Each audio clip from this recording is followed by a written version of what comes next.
అప్పుడు ఆ పాప ఆ ముగ్గురు పిల్లలు నయం పిల్ల డాక్టర్ చదువుతుంది అమ్మాయి.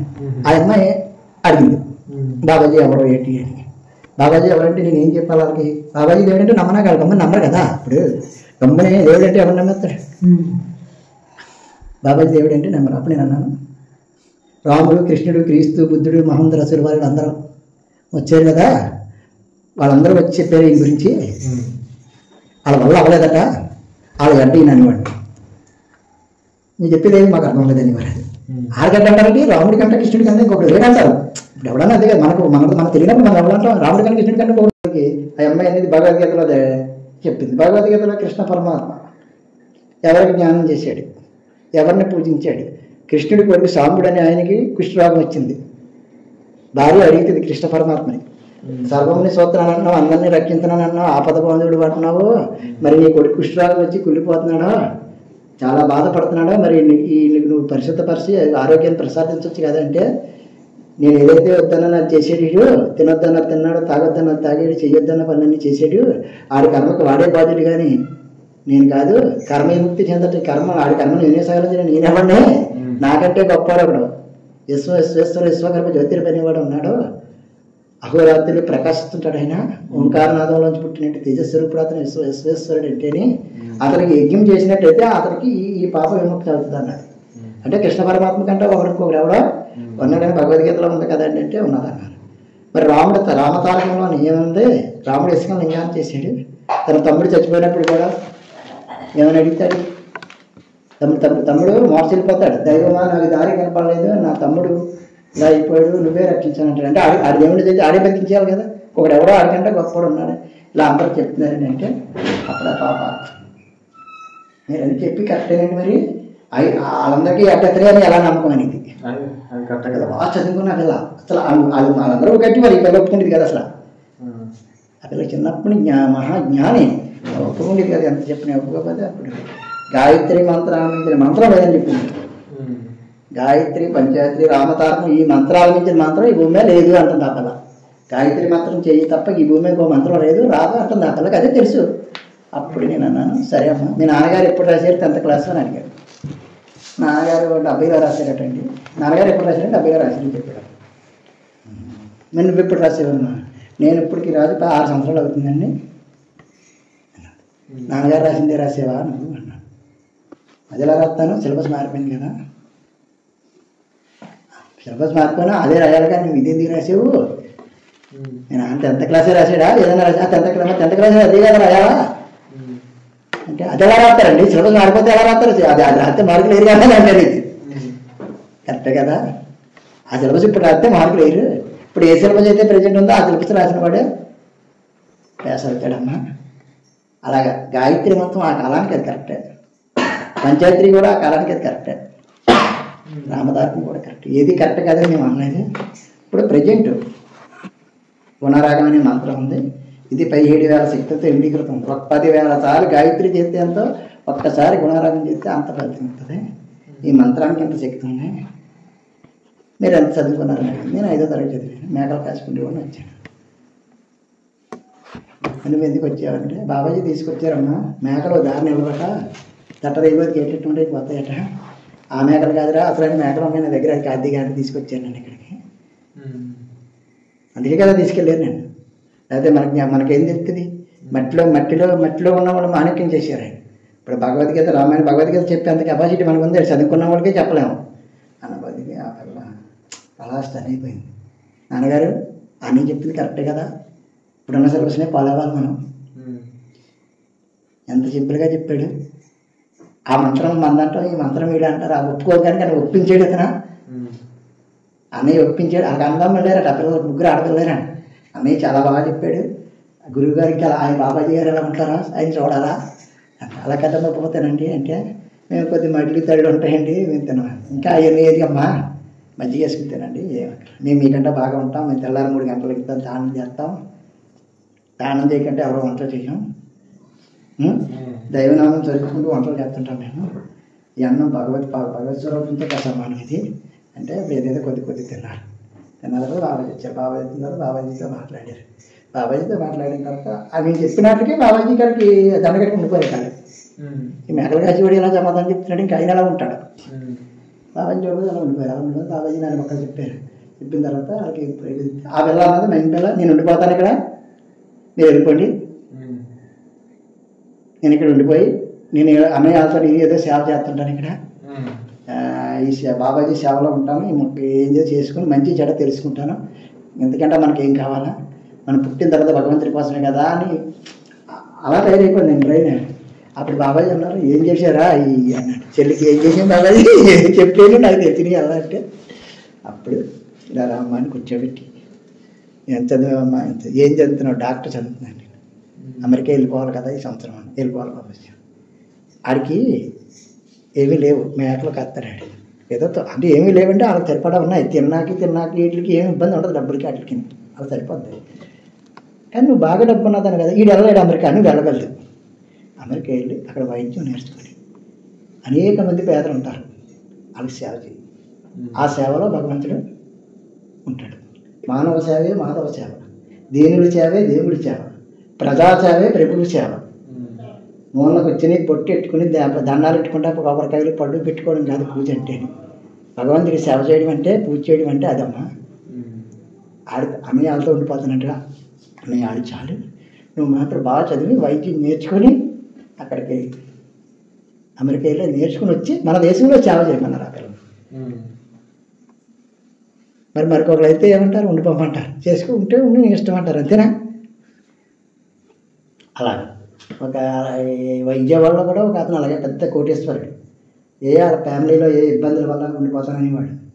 నువ్వు అక్కడ వచ్చేస్తే 5,000 మందికి తిండి ఉండదయ్యా, 5,000 మంది పనిచేస్తున్నాను నీ కిందనే, నీకు నీ భార్యకి పడలేదు మనశ్శాంతి లేదు, నీ భార్యకి ఏం పెట్టుకుంటే పెట్టేసి వదిలే, వాళ్ళకి నీకు సంబంధం లేదని.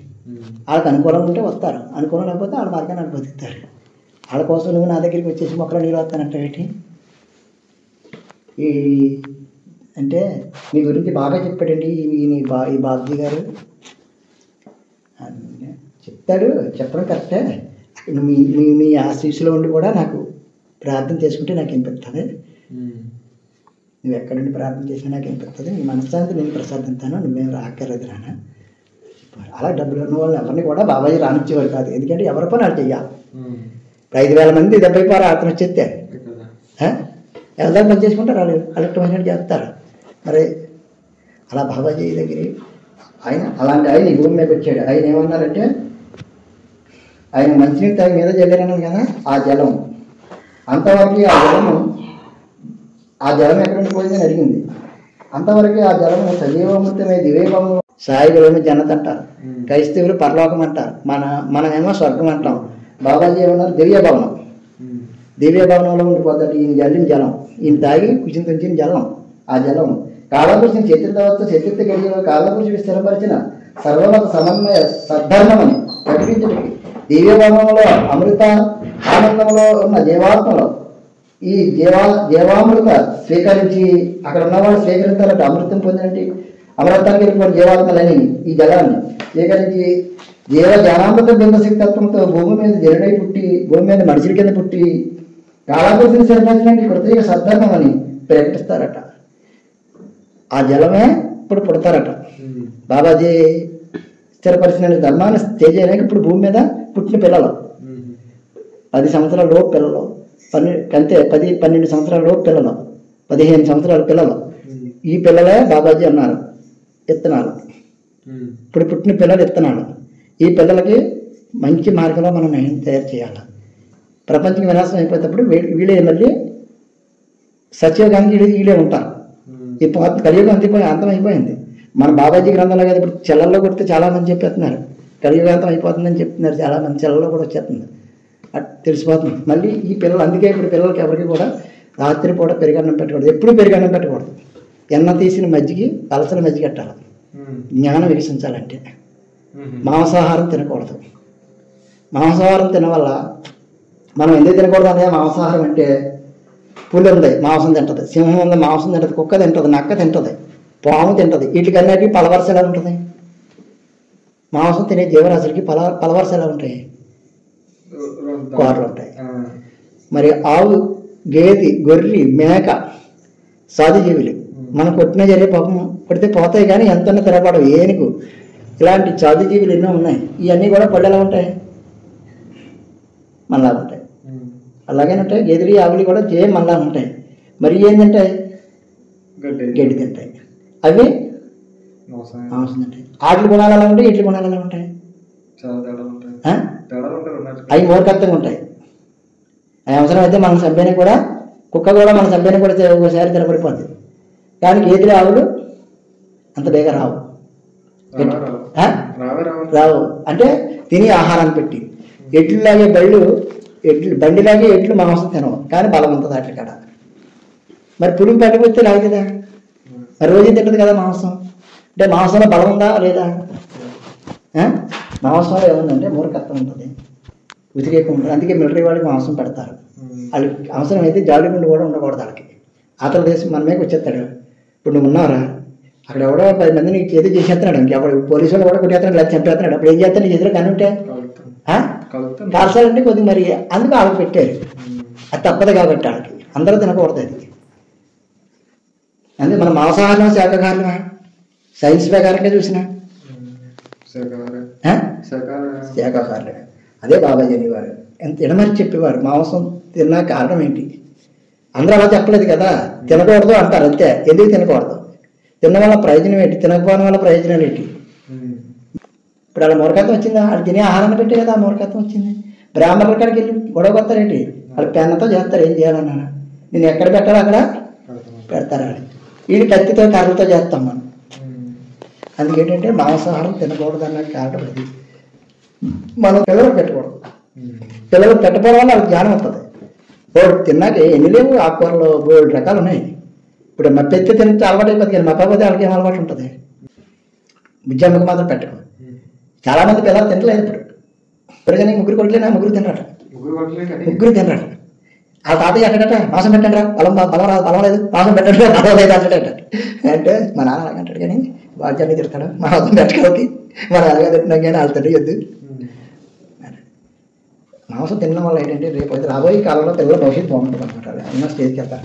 మీ వయసు పిల్లలందరూ బాబాయ్ దగ్గరికి వచ్చిన పిల్లలందరూ ఇలా ఎక్కడెక్కడో జాబులు చేస్తున్నారు. ఎక్కడెక్కడో అమెరికాలో 12 లక్షలు 8 లక్షలు 10 లక్షలు జాబులు కూడా చేస్తున్నారు. మొన్న ఒక కుర్రోడు కనిపించాడు, రామకృష్ణ అని, బ్యామర్ల కుర్రోడు, 3 అందమ్మలాడు, మహివాడు, మహా తెలివైనడు. నేను జోరాజీ వెళ్ళిపోతుంటే ఆ రైల్వే స్టేషన్ కానీ దిగి కారులో వెళ్ళిపోతున్నాడు. నన్ను చూసి మళ్ళీ వెనక్కి వచ్చింది కారు. పోతున్నాడు, నన్ను చూసి బండి మీద పోవడం చూసి కారు వెనక్కి తిప్పి రాకపోతే మరి కారు తిప్పితే మనకేది మనం పోతున్నాం. వచ్చి నా కాడికి వచ్చి అనే అన్నాడు. ఎవరో చెప్పాను నేననే ఆ రామకృష్ణ అన్నాడు. చెప్పు బాబు విజయవాడని ఎక్కడ ఉంటున్నావు అన్న. అమెరికాలో ఉంటున్నానయ్యా, మొన్న వచ్చాను, 12 లక్షల జీతం ఉన్నాడు. నువ్వు చిన్నప్పుడే తెలివైనవిరా, నీకు ఎన్ని లక్షలైనా వస్తాయి అంటే లేదన్నా బాగా చదివారు మీరు. నువ్వు చిన్నప్పుడు చెప్పుకోడు కదా, కుర్రలందరూ చెప్పుకోండి. చిన్నప్పుడు అక్కడ ఉన్న పిల్లలందరూ నా దగ్గరికి వచ్చి చుట్టుపక్కల గ్రామాల పిల్లలందరూ సీతారాంపురం వస్తే మంచి మాటలు చెప్పుకోవడం. ఇలా ఉండాలా, మనం ఇలా చేయాలా, బాబాజీగా చిన్నప్పటి నుంచి బాబాజీ చెప్పేవారు ఇలా చెప్పాలి మనం అనేవారు. మనం అలా చెప్పడం వల్ల అది నిజంగా ఇప్పుడు ఎవరైనా ఎందుకలా అయిపోయాడు. ఎవరితో ఉంటాడో పెద్ద ఎవరితో ఉంటాడు ఎవరితోటన్నా ఉంటే రంగసంగంతో ఉండేవాడు, లేదా నాతోటి అలా ఎవరితో పడితే అతను ఉంటాడు. అది ఎప్పుడో ఒకసారి నా మాటలు ఆలోచించాడు ఇదిలోని. అప్పుడు కానీ సీతారాంపురం కూడా వచ్చేవాడు అక్కడికి. ఎప్పుడన్నా చూడాలనిపిస్తే ఆ నాన్న జాయిగా 10 రూపాయలు అడుక్కుని 20 వచ్చేవాడు. వచ్చి మళ్ళీ వచ్చేసేవాడు. నేను చూడాలనిపించి వచ్చారు. అది బాబాయ్ మనం మంచి మాటలు చెప్పడం ఆ కుర్రోడు చేసి నాకు సంతోషం వేసింది అని లెక్క చంపాడు. ఇంకో సాంబశివరావు గారు ఒక అబ్బాయి ఉన్నాడు. ఒకరోడు ఆ కుర్రోడు ఒక రోజు కనిపించాడు 4-5 సంవత్సరాల కిందట. ఆ ట్రైన్కి వెళ్ళిపోతున్నాను. ట్రైన్ నర్సీపట్నం నుంచి కారు మీద వచ్చి ట్రైన్కి వెళ్ళిపోతున్నాడు. ఆ అమ్మ నాన్న రావట్లేదు బాబాయ్ దగ్గరికి లేరట. అది బాబాజీ మహా ఇష్టం ఉండేవారు అప్పుడు. ఆడికి వీడికి బాగా ఇష్టం. ఆడు చూసి బాజానే అన్నాడు. నేను మంచి జాబ్ వచ్చిందని బాబాజీ చెప్పినట్టు అన్నాడు. అని బాగున్నారు బాగున్నారు ఉన్న వాళ్ళందరూ ఏం చేస్తున్నారు అందరూ అన్నారు. మరి బాబాయ్ దగ్గర రావట్లేదు ఏం తమ్ముడు అంటే దర్శనం చేసుకుని వచ్చేస్తానని వెళ్ళి కొండకి వెళ్తున్నాను, దర్శనం చేసుకుని వచ్చేస్తాను. మరి ఇప్పుడు నాకు ఉద్యోగం చేసేవాడు కుదురుతుంది ఏంటో, నీకు సెలవు ఇస్తే వచ్చేప్పుడు అర్థమంతారే నీకు సెలవులు గవర్నమెంట్ ఉద్యోగం పెట్టి కుదురుతుంది ఏంటి అది. బాబాజీ నేను చెప్పినట్టు మీకు అందరికి ఉద్యోగాలు వస్తాయని వాడు వాళ్ళు నీకు తినేవారు కాదు. పొద్దున సాయంత్రం జ్యోతిలకి ఇచ్చారు ధ్యానం చేయడం. వాళ్ళకి ఏమన్నా రాలేదనుకో ఏం చేస్తామా బాబాజీ ఉంది కదా పుట్టు పెట్టుకుని పెన్నకి రాసి నాలుగు పెట్టుకుని పేపర్ ఒక 5 నిమిషాలకు వచ్చిన బాబాజీని స్మరించి నువ్వు చదివింది ఏదో జ్ఞాపకం ఉంటుంది. నువ్వు చదివినవి చెప్తారు కానీ చదవలేని ఏమో పేపర్లో గుర్తు రాక కదా రాయరు, అంతే కదా. ఎగ్జామ్ అంటే చదివినవి చెప్తారు, గుర్తు పెడితే రాస్తారు, రాకపోతే రాయరు. ఆ ఎగ్జామ్ రాసి ఫోన్ చేసింది అమ్మా అన్నాను. ఫస్ట్ లైన్లో ఇవ్వలేదు కానీ రెండో లైన్లో మొత్తం నేను చదివి వచ్చాయి అన్నాను. పాల 7 వచ్చాయి కదా, ఎందుకు తెరచన పడిపోతావు? ఆ ధైర్యం వచ్చింది దానికి. ఇక ఫోన్ చేయలేదు.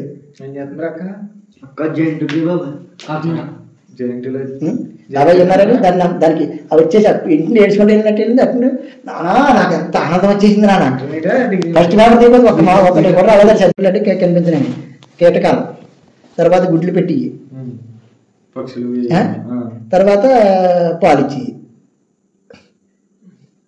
అలా. అందుకే మనం కూడా ఇప్పటికీ అంటారు ఈ కాకిలా ఒకతా ఉంటాడని చెప్పంటారు. వీడి తొందర అంటారా మన పెద్దలు. అంటే వీటిలన్నిటి నుంచి కూడా శక్తి జయంతులు మానవ రూపం ధరించారనమాట. జగజ్యోతి పెదమ కిరణము, ఆది మానవుల దివ్య జ్ఞానము, కృతయుగము. కృతయుగం అంటే ఫస్ట్ యుగం అని. కృతయుగంలోనే చచ్చిపోయాడు. దారబంధాలు తలుపులో ఏముండి కాదు మా నాన్నతో చెప్పుకుంటున్నాడు. కృతయుగం అంటే దారబంధాలు తలుపులో ఏముండి కాదు. నీ బంగారం దాంట్లో నీకు పడిపోతే నీ బంగారం వెళ్ళి తీసుకోవడమే, లేదా ఎవడో తెచ్చి ఇచ్చేయడమే, ఒకరిదొకటి ఆస్తలా తీసుకుంటే పద్ధతి ఉండేది కాదు. కృతయుగం అంటే అలా ఉంటుందో. అది సత్యయుగ సద్ధార్థం. హరిశ్చంద్రుడు సమస్త రాజ్యాన్ని సమస్త ఆనంద భాగాలు వదిలేసి కాటికాపురాన్ని అయిపోయాడు. కానీ అబద్ధం ఆడడానికి హరిశ్చంద్రుడు సత్యాన్ని కట్టుబడ్డంటే వాడు ఒక్క మాటగా కదా సత్యార్థిని కట్టుబడిపోయాడు. అలా ఉండగలరా? అతను పరిశోధన చేయడానికి విశ్వామిత్రుడు వెళ్ళాడు. కానీ అతను పరిశోధనే అతని నుంచి భయపడడం తప్ప అతను భయపడలేదు. ఎందుకంటే అలా బలిచక్రవర్తి అంటే కృతయుగంలో వాడే వెళ్ళి 3 అడుగులు నేల అడిగితే ఆ శుక్రాచార్యులు వాళ్ళ గురువు గారు అంటారు, మహావిష్ణువు నిన్ను పాతాళాన్ని తొక్కేనాక వచ్చాడు. మన పూర్వం నుంచి మన అచ్చుడిని మన దాన చక్రవర్తిని నాశనం చేసేసేవాడు వీడే అంటే, భగవంతుడే స్వయంగా నన్ను చేతులు చాపి దానం అడిగితే నన్ను ఇవ్వద్దంటే వీడి గురుదేవా, చచ్చిపోవడం ఎప్పుడన్నా చచ్చిపోవడమే కదా, అతని చేతిలో చచ్చిపోవడమే, ఇంకా అంతకంటే ఇంకా గొప్ప ఉంటుంది. అతని చేతిలో చచ్చిపోతే వెళ్ళిపోవడమే కదా ఆయన దగ్గరికి నేను అంటాడు. అంటే మాటకి సత్యానికి అంత కట్టుబడి ఉండేవారు అనమాట. అదే బాబాజీ ఏమైనా రచన గుణారంలో సత్యం దైవస్వరం. ముందు మెయిన్ సత్యం ఉండాలి. రెండోది ప్రకృతి, ప్రతి జీవిని ప్రేమించడం. ప్రకృతి అంటే ప్రకృతిలో ప్రతి ప్రాణిని ప్రేమించడమే ప్రేమ స్వరూపం. భక్తి భగవచరం. ఈ రెండు నీలో ఉన్నాడు. మూడోది ఆల్రెడీ భక్తి ఉంటుంది. ఆడి భక్తుడు రా, ఆడు ఏం చేయడు రా అంటారా. అది జగజ్యోతి పెదమ కిరణము, ఆది మానవుల దివ్య జ్ఞానము, కృతయుగము. ఓ మానవలోకం ఈ సత్యం గ్రహించుకో. ఆదిలో మానవులకు అనుగ్రహించబడిన దివ్య జ్ఞానము మానవుల శాంతి సహన సహజీవనమునికి కారణమని, అమృతత్వానికి మూలమై ఉన్నది. ఏ దివ్య జ్ఞానమును అనుసరించి మీ పితృడు పూర్వులు ఆనందించి అమృతలేయుండురో ఆ దివ్య జ్ఞానమని మానవలోకము మరిచి దుఃఖముతో జీవించుచున్నది. కనుకనే అదిలో దివ్య జ్ఞానాన్ని ప్రసాదించాడు సృష్టికర్త. శాంతి సహజీవనంతో కూడినట్టు శాంతి అది పుట్టింది. వాళ్ళకి ఏంటంటే శాంతి సహనం ఇవన్నీ ఏంటంటే ఆదిలో మానవులకి ఫస్ట్లో తెలియనప్పుడు ఏం చేశారు. ప్రచోదన పరబ్రహ్మ తండ్రి మహిశ్రుతి తండ్రి ధృతి తండ్రి దౌశ్వేత అని ఆయన దండాలు వనాలను తిరిగితే కదా ఇప్పుడు మనలో కోతులు ఎలా తిరిగితే అలా తిరిగేవారు జనాలు. తేనె పట్టు తీసుకొని, పళ్ళు ఉంటే పళ్ళు తిన్నాం, కాళ్ళు ఉంటే కాయలు, ఏదైనా జంతువుని ముందు కొట్టారు. అసలు అవి ఏం చేస్తాయని కొట్టి ఆ రక్తాన్ని ఇలా నాలుగు మీద చూశారనమాట. ఒకటి చూడిన తర్వాత ఇంకొకటి చూశాడు. అలా నలుగురు నా రక్తం రుచి చూశారు. ఆ రక్తం నాలుగు రుచి ఎలా ఉంటుందంటే అది మరిగినవాడు మానవుడు. అది కాల్చుకో అలా కొద్దిగా కాలకాలంగా పచ్చి మాంసం అని కాల్చుకున్న మాంసం తిన్నారు. అలాంటి వాళ్ళని ఈ ధృతి అనే ఈ దౌశ్వేత అని ఆయన ఏం చేశాడంటే వాళ్ళందరినీ కూర్చోబెట్టి ఇలా ఉండకూడదు, మనం ఒకరినొకరు కొట్టుకోవడం అది పద్ధతి కాదు, మనం అందరూ సమిష్టిగా ఉండాలా, అలా ఉండాలంటే కొంతమంది ఇనివారు కొంతమంది ఇనివారు కాదు. వినకపోతే చెప్పేవాడు, చెప్తే అన్నది వినకపోతే ఎన్నైన వాళ్ళకి సాగరం బుద్ధి చెప్తుంది అన్నాడు దౌశ్వేత అన్న ఆయన. సాగరం అంటే మన పెద్దలు అంటారు కదా, ఆడి పనిగా పాపం ఎప్పుడో పాపం ఎవరు చేసిన పాపం అనిపించకేం పోవడం ఆడే అనిపిస్తా అంటారు కదా, అలాగా. అప్పుడు ఈ ధృతి అనే ఆయన అసలు పట్టుకుని పుట్టాడు. దౌశ్వేత గర్భంలో పుట్టినట్టు వాడు ద్వితీయ అబ్బ. ఈ ద్వితీయ అబ్బాయిని వాడు ఏనుగు తొండాన్ని ఇలా పట్టుకుని ఏనుగు తొండం పట్టుకుని ఏనుగు కూడా అతను డామేసి అంటే ఎంత బలవంతులు లెక్కేసుకో. అతనికి భయపడేవారు అప్పుడు జనాలు. అంటే అంతకుముందు యుగాలు, రాతి యుగాలు, పల్లి యుగాలు, రాక్షస యుగాలు ఉన్నాయని అంటున్నారా సైన్స్ ప్రకారంగా. ఆ కల్పాంతాలు అవన్నీ అయిపోయాయి. ఈయన వచ్చిన తర్వాత యాక్చువల్గా అవన్నీ జరిగిపోయిన తర్వాత మానవులు ఇలా అడవుల్లో ఉండేటప్పుడు ఈ చెంచారు జీవుల్లోనికి ఈ దౌశ్వేత కొడుకు ద్వితీయ అబ్బ ఈ ఏనుగు తొండాలను పట్టుకుని కొట్టివాడు కదా, అతను భయపడ్డాడు తొండాను. అతను చెప్పినట్టు రాకపోతే కొడతాడు. ఇంకా ఏనుగునే నాలుగైదు కొడేసేవాడు, మనిషిని లెక్కేట అతను చెప్పేవాడు. వీళ్ళు వాళ్ళని అనకూడదు, ఆడున్న కాడికి వీళ్ళు వెళ్ళకూడదు, ఆ ప్రదేశంలోకి మీరు వెళ్ళకూడదు, ఈ ప్రదేశంలో మీరు వెళ్ళకూడదు, ఎక్కడో అక్కడ ఉండాలి, ఎక్కడో అక్కడ సంపాదించుకుని తినాలి. అలా ఉంటే బాగుంటుంది బాగా అలాగే లేకపోతే మరి ఎలా ఉంటుందో మీకు తెలుసు కదా అని ఒక భయం పెట్టడానికి. ఆ భయం పెడితే అలా ఉండేవారు. అప్పుడు వాళ్ళతోటి శ్వాసుడు అని ఒక ఆయన ఉండేవాడు. ఆయన కర్ణాటక దగ్గర సూరకొండ అనమాట. ఫస్ట్ సృష్టి ప్రారంభంలో సృష్టికర్త పుట్టింది కర్ణాటకలో. కర్ణాటక ఉంది కదా సింధీ నది దగ్గరికి, కర్ణాటక అక్కడ. అప్పుడు ఈ శ్వాసుడు అనే ఆయన పట్టు తేలికి చెట్టు ఎక్కుతాడు. పట్టు తేలి తీయడానికి చెట్టు ఎక్కుతాడు.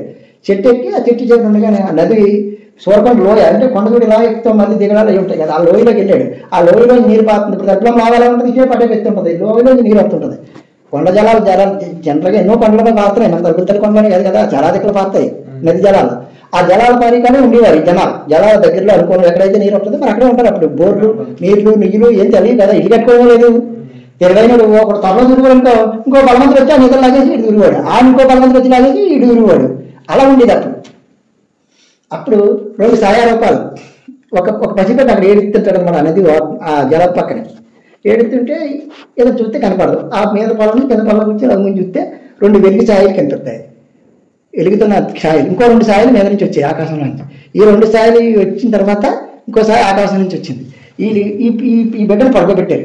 ఆడ ఏడ్చి బిడ్డను పడుకోబెట్టారు. పడుకోబెట్టినప్పుడు అదేదో కత్తి పట్టుకుని ఏదో చేస్తున్నారో అతను చూడకుండా అటుగా ఒక సాయారూపం పట్టుకు వెళ్ళిపోయింది. అదేదో కోసి అది పడిపోయింది. ఈ పసిబిడ్డకి కోసి ఏదో చేసి ఆ బిడ్డను అక్కడ మామూలు బిడ్డగా తయారు చేసి పెట్టాడు. అప్పుడు సాసులా దిగిరా అని పిలిచే ఈ ఆత్మను కనిపించకంటారు. అతను గజగజ ఉడుకుతున్నాడు. ఏంటి ఇక్కడ అగ్గిరాని తేజస్సులు వచ్చి నన్ను పిలుస్తున్నాయి, ఏంటి నన్నేనా చేస్తాయేమో అని భయపడి ఉడుకుతున్నాడు. భయపడక దిగిరా అని 2వ మళ్ళీ పిలిచారు. పిలిచినప్పుడు వచ్చాడు. దగ్గరికి వచ్చిన తర్వాత ఒక పండు వచ్చింది. ఆ పండు ఆ పసిబిడ్డ యొక్క పాదాలకు పాని ఈ పండు తినమన్నారు. అతను అక్కడ ఉంది కదా పండు మాటలు చెప్తున్నారు, అది కనపడలేదు. ఆ పండు ఏం చేసింది, ఇలా ఆ పసిబిడ్డ పాదాల పాము తిన్నాడు. అది తీపు వగరా సేదు అనేక రుచులతో ఉంది ఆ పండు. అప్పుడు అన్నాడు, ఈ కోణం తీసుకుని, ఇప్పటికీ కోణ అంటారు పిల్లల్ని, చిన్నపిల్లలకు నేరియాల్లో, ఈ కోణ తీసుకుని ద్వితీయ అబ్బకి అప్పచెప్పు, మైశ్రుతి అని చెప్పు. ఈ కోణ పేరు ఏం పేరు అంటే మైశ్రుతి. ఈ కోణ ద్వితీయ అబ్బకి అప్పచెప్పు. ఈ పిల్లడి పేరు ఎక్కడి నుంచి మైశ్రుతి అని పేరు చెప్పు. నీకు మాట రాదు. ఆ తర్వాత నువ్వు ఇంకేమి తినవో, ఆకలి పుట్టదు, నీకేం ఉండదు. ఇంక నువ్వు అలాగా తిరుగుతూ ఉంటావు. కాబట్టి ఈ బాలుడు పెద్దవాడు అయిన తర్వాత ఈ బాలుడికి పెళ్లి చేసుకుని కుర్రాడు పుడతాడు. ఆ కుర్రాడు పుట్టిన తర్వాత ఆడు పెద్దవాడు 12 సంవత్సరాలు అయిన తర్వాత అతను మా ఊరి నుంచి ఈ సృష్టికి అక్షరజ్ఞానాన్ని ప్రసాదించాడో. అప్పుడు ఆ అక్షరజ్ఞానం ప్రసాదించిన తర్వాత కొద్ది రోజులకి జ్ఞానులను పోగు చేసి ఎన్నికలు జరుపుతారు. ఎన్నికలు జరిపినప్పుడు చక్రవర్తిని ఎన్నుకుంటారు. భూచక్రవర్తి అంటే భూమిని పరిపాలించే చక్రవర్తిని ఎన్నుకుంటాడు. అప్పుడు నువ్వు మాట వస్తుంది. అప్పుడు దాకా రాదు. అప్పుడు ఈ సాకు, ఇప్పుడు ఈ బాలుడిని కోసి సాకు అక్కడ ఉంది కదా, ఈ సాకు ఆ సాకు ఎట్టుకుని వెళ్ళి ఆ బాలుడు వామగొండలో దిగుతాడు. ఎవరో ప్రచోదన పరబ్రహ్మ బాలుడు అయిపోతాడు. అందులోని అతని కంఠమని కానీ లేదా కడుపుని కానీ కోసి ఆ సురకతో రక్తం తీసి ఈ భూచక్రవర్తి నేతలకి ఎరకాలమ్మ చక్రవర్తి మంత్రులకి బొట్లు పెడతారు అని చెప్పేసి వెళ్ళిపోయారు. అప్పుడు ఆ బాలుని తీసుకుని వచ్చి ద్వితీయ అబ్బకి అప్పచెప్తే ద్వితీయ అబ్బ పెంచుతుంటాడు. ఎవరైనా అడిగాడు, మైశ్రుతి అన్నడికి మాట రాలేదు. ఇంకా మాట రాదని చెప్పారు కదా, ఇంకా ఆయన మాట రాదు. ఇంకా ఆయన గాలితో బతుకుతాడు అంతే. ఎక్కడ ఉంటాడో ఎవరిని అంటుకోడు, ఎవరిని ముట్టుకోడు, ఎవరిని తాకడు. అసలు అతను ఎవరికి దూరం ఉంటాడు అనమాట. తిరుగుతాడు జనాల్లో. ఎవరైనా ఈ పశువులకి గాడిదలు ఏనుగులు బరువులు ఎక్కువ మొత్తే దెబ్బలాడతాడు. నోటి సైకితో కంటి సైకితో బెదిరిస్తాడు వాళ్ళంతే. తప్పు అని ఆ శ్వాసుడు అబ్బాన ఆయన అలా చేస్తాడు. చెట్లు నరికాడనుకో తప్పు, ఏదైనా చేసి తప్పుని ఖండించుంటూ అలా జనాల్లో తిరిగివాడు అతను. అప్పుడు ఈ మైశ్రుతి అనే ఆయన ఈ ధృతి అబ్బగారు పెరిగాడు కదా, ఇతను 50 సంవత్సరాల వయసు వచ్చేదాకా ఉన్నాడు.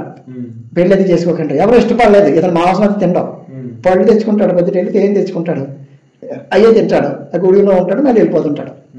మళ్ళీ పొద్దులేసా అతనికి అలవాటు పొద్దున్న లేవడం నదిలోకి వెళ్ళిపోవడం, స్నానం చేయడం, వచ్చే సూర్యుడికి వెళ్ళి చూడడం, ఆ సూర్యుడిని అలా ఆ సూర్యకాంతిని చూసుకుని కళ్ళు మూసుకుని ఆ తేజస్సును అనిపించడం ఒక ఆనందంలో మళ్ళీ అలా చేస్తుంటేవాడు. అప్పుడు ఇలా కొద్ది రోజు 50 సంవత్సరాల వయసు వచ్చింది. వయసు వచ్చాక నంది సరళ అని ఇద్దరు భార్య భర్తలు ఉంటారు. వాళ్ళ గర్భంలో సుగంధి మాత అని ఒక అమ్మాయి పుట్టింది. ఆ అమ్మాయి కూడా నీస్తుంది. అప్పుడు ఆ అమ్మ చూసింది ఈ మైశ్రుతిని. చూసి వాళ్ళ అబ్బతో చెప్తుంది అమ్మతోటిని, అమ్మ నేను అతను పెళ్లి చేసుకుంటాను, అతనితో జంట కలుపుతాను నేను, అడగండి అని. అప్పుడు ఈ సరళ అడిగింది నందితో చెప్పింది, ఇలా నేను మైశ్రుతిని చేసుకుంటానంటుంది పాప, మరి వెళ్ళి అడిగిరా అని. అప్పుడు మైశ్రుతిని అడిగితే మా అమ్మాయి నేను చేసుకుంటుందంటే నేను మాంసం అది తిట్టను, నేను చెప్తే అది ఆడను కదా, నేను ఎలా పెంచుతాను నాకు ఇప్పటిదాకా అదిగే కదా మరి పెళ్ళి అవ్వలేదు, ఏ అమ్మాయి ఏ కన్య నా జంట కలపలేదు అంటే మా అమ్మాయి కూడా తిందో కాల్చిన మాంసం అయితే వాసన చెప్తే వాంతులు అయిపోతాయి మా అంటే సరే అయితే జ్యోతి దగ్గరికి వెళ్ళి మా అబ్బతో చెప్తాను అబ్బకాడికి వెళ్ళి చెప్తే అబ్బా సరే అని పెళ్లి చేసాడు 3 రోజుల్లో నాకు ఈ శ్వాస డబ్బులు రప్పించి. పెళ్లి చేసిన తర్వాత వీళ్ళిద్దరూ ఏం చేశారంటే ఈ భర్త భార్య అయిపోయారు కదా 15 సంవత్సరాలు అడవి కొట్టి నీటి దగ్గర ఉన్న అడవి నీరు దగ్గరలో ఉన్న అడవిని కొట్టి పల్లాన్ని సాపుకుంటే పల్లాన్ని 15 సంవత్సరాలు కొట్టారు అడవి కొట్టి అత్తప్పుడు అన్ని కొట్టి కంచేసారు పనికిరాని అన్నీ చుట్టూ కంచేసారు అనమాట. ఇన్ని ఆమలకు తోడమని ఒక వాళ్ళు అనుకున్న ఆమలు అంటే ఎంతో లెక్కేసి కొట్టి అందులోని బయటికి వెళ్ళి తెచ్చిన పళ్ళు తిన్న విత్తనాలని నాటి ఆ పూల మొక్కలు పళ్ళు మొక్కలు అన్ని రకాల మొక్కలు ఏవైతే ఇవి చూస్తున్నాడు కదా బయట నుంచి అవన్నీ తెచ్చి ఇందులో పెంచడం. తర్వాత తల్లి లేని బిడ్డలు ఉంటాయి జీవాలు అడుగులోని వాటికి తెచ్చి అందులో పెట్టడం చుట్టూ కంచేసారు. మరి అది నరికిందంత చుట్టూ కంచేసేసుకున్నారు. వీళ్ళకి ఒక తట్టడం కట్టుకున్నారు పెద్ద అటకదా. వీళ్ళు భర్త భార్య వెళ్ళిపోవడం రాళ్ళతోటి సాపుకున్న రాళ్ళు కత్తిలాగా ఉన్న రాళ్ళు పార రాపలు అన్ని రాళ్ళతోటి చేసుకున్నారు. వాళ్ళు వాటికి కావాల్సిన వేసుకుని అక్కడ చిన్నది ఏదో కర్రలు అయ్యి అడ్డుగా పడితే అక్కడ ఏదో పెట్టుకుని గుడిసిలాగా వేసుకొని నదిలో జమ్ము గడ్డి ఉంటుంది ఆ గడ్డి తెచ్చి గుట్టేరం కట్టుకుని అందులో పనులు ఇవన్నీ వేసుకొని పొద్దున్న వేసేయడం అందులో పళ్ళు కాయలు పండించేవారు. 15 సంవత్సరాలు అలా శ్రమ పడ్డారు ఆ భూమికి. ఎంత వాళ్ళిద్దరూ కలిసి కష్టపడ్డారు. అప్పుడు బాబు కడుపులో పడ్డాడు ప్రచోదనుడు. ఎవరో ఈ ప్రచోదన పరబ్రహ్మ సృష్టికర్త ఆయన వాళ్ళ గర్భాన్ని పడ్డాడు. వాళ్ళ గర్భాన్ని పడినప్పుడు ఈయన గర్భంలో ఉన్నప్పుడు అప్పుడు ఎప్పుడైతే ఆ పక్షిని కొట్టి ఆ ఇంటికి లగి తెచ్చి ఇవాళ పొంత తయారు చేసేవారు. నారతాడు ఉంటాయి కదా నారతాడుతో దాంట్లో ఇవ్వాలి మెత్తగా ఉండాలి కదా. కానీ అలా కాదు గూళ్ళు వదిలేసిన పాడైపోయిన గూళ్ళు ఉంటాయి కదా పెంచిన గూడు పిల్లలు పెంచేసిన గూళ్ళు ఆ ఇంటికి తెచ్చుకోవడం ఇలాంటివన్నీ తెచ్చుకుని ఇల్లు కూడా ఒక గూడు తల్లి భార్యకి ఇస్తే ఆమె ఒక మంచి అందంగా తయారు చేసుకుంటాం ఆ ఇంటికితోటి. ఈ ఒక రోజుగా బాలుడు పుట్టాడు ప్రచోదనుడు పుట్టాడు. పుట్టిన తర్వాత ఇలా అక్కడికి వస్తారు కదా వచ్చి చుట్టుపక్కల అందరూ వస్తుంటారు కదా మంజులు అనే ఆమె మంత్రవేత్తలు ఈయన పుట్టినప్పుడు ఎప్పుడు వచ్చేటప్పుడు పుట్టినప్పుడు ఆమె లాన్ ఉంటుంది అన్నప్పుడు ఒక తేజస్సు ఈయన పుట్టగానే ఒక తేజస్సు వచ్చింది. బయటనేమో పూలవాన కురిసింది ప్రచోదనుడి గారు తల్లి భూమి పడపతికి. ఆమె అది అలా ఏంటి ఎవరికి ఎంత బాలుడు పుట్టాడు మహిశ్రీ సుగంధుడికి ఎంత బాలుడు పుట్టాడు అని గూడెం అంతా గోలయ్యింది. అప్పుడు గూడెం అంతా గోలైన తర్వాత ఈ ఇవాళ అది చూశారు ఏంటి ఇంత బాగా చేస్తున్నారు అని అనబోతికి అక్కడ ఘాటకి వెళ్ళిపోయి పక్షులు అని పేరు గంగుడు జలద ఒక 5-3 ఉంటారు. వాళ్ళు ఏం చేస్తారంటే పక్షి ఆటకి వెళ్తారు. వెళ్ళిపోయి 3 కలిసి ఒక రావి చెట్టు త్వరలని ఆ చెట్టు నిండా పక్షులు గూళ్ళు పెట్టుకుని ఉంటాయి పాపం. ఈ పావురాలు లేకపోతే ఏయో మన పెట్టలం ఈ టపాకాలు ఎక్కేసి ఈరోజు భలేగా మనకి ఏట దొరికిందని ఆ గూళ్ళో పెద్ద పెద్ద పెట్టలన్నిటిని పెట్టేసి పట్టణం ఉంది ఈ రెక్క మొదలు కింద పడిచేస్తుంటాడు. అలా ఆవిడేమో ఈ నారసించలో పడిచేస్తుంటుంది పెట్టలు బాలెట్ని పట్టి. ఇప్పుడు కాకిపిల్ల పడితే మనం ఏం చేస్తే కాకిలు వెంటాడు పడవా అలాగా ఇంకా అవన్నీ కలిసి వాళ్ళు వెంటాడాయి. ఇంకెంటాను ఇక వదలలేదు తిప్పరసం అని అది తాగుతాడు వాడు. ఆ పళ్ళు తాగడం వల్ల వాడు మధ్య కూడా చెడుతుంది. ఇప్పుడు మన బ్యాంది సారా అది తాగి కాకిపిల్ల మాంసం తినాలి. ఆ పెట్టలు వచ్చేసి ఊరిమేకి ఆ వెనకాల పిల్లలందరికీ తెచ్చేస్తే మరి వచ్చేవా ఆ గోలు చూసి ఎమ్మ బయటకు వచ్చింది సుగంధి మాత. ఏం జరుగుతుందంటే ఇలాగ ఏంటి అప్పుడు వెళ్ళి దెబ్బలాడింది. ఆ బిడ్డల తల్లి ముందు పిల్లలు తెచ్చాడు పాపం కదా నువ్వు అలా చేసేవేటి అని దెబ్బలాడితే తాగిన దగ్గర మీద నువ్వు ఎవరు నా ఇష్టమైన నేను చేసుకుంటా నీకు సంబంధం ఏంటో తెరపడ్డాడు అతను. తెరపడితే పోలా ఇంక నేను ఏం చేయగలను అనేసి నాకపోతే ఎవడేం చెప్తాడు వచ్చి ఇంటికి వెళ్ళిపోయిన తర్వాత వీళ్ళు తాగేసి ఆ పక్షి మాంసం అది తినేసి కుర్రాన్ని తాగిన తిన్నట్లో కొడుకుని తిరగలేదా నీకు కుర్రాన్ని ఎత్తేసావు నడుము విరిగిపోయిందని పేలాన్ని కొట్టాడు కడతాడు పేలం మరో బదులు వచ్చింది. మా చెల్లిని కొడతావా అని ఆడ బామ్మది వచ్చి ఆడ కొట్టాడు. ఆడ తెచ్చాడు ఆడ కొట్టి ఇటు తాగలేకపోయి అటు ఇటు తిరిగి రాజా పడ్డాడు ఈడు తెచ్చాడు. మొత్తం 3 తెచ్చాడు కుర్రాడిని నడుము విరిగిపోయింది. అంటే తాగి మందు తాగడం వల్ల మాంసం తినడం వల్ల ఎంత నష్టం వచ్చింది పక్షులు శాపం తగిలిందా లేదా.